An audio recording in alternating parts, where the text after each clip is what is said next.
Good morning, friends. Welcome to Monday. It's another day for our Light for the Journey Beside Still Waters. Um, I was thinking a little bit about our lesson from Sunday, which is the story of the prodigal son.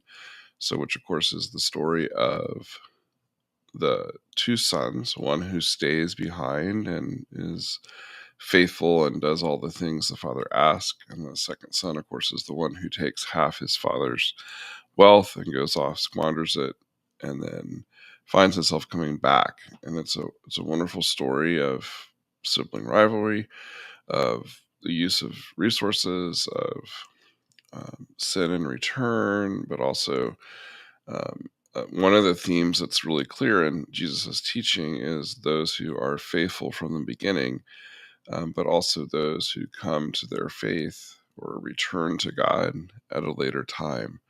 Um, and the complexity of that.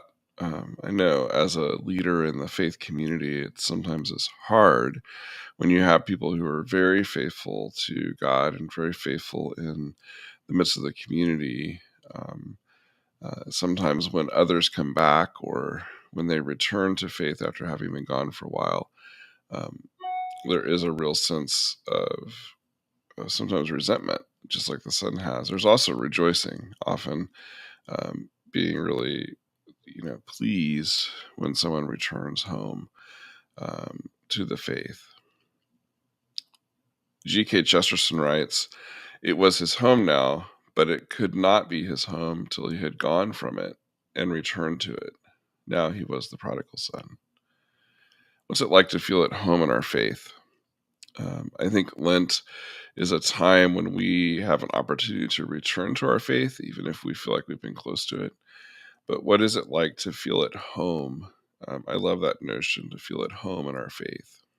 I know in my own journey, I grew up in a household where we all went to church pretty much every Sunday, and it was a big part of our life. But I know it wasn't really my faith until I had to return to it as a young adult, and came to it in some ways on my own terms.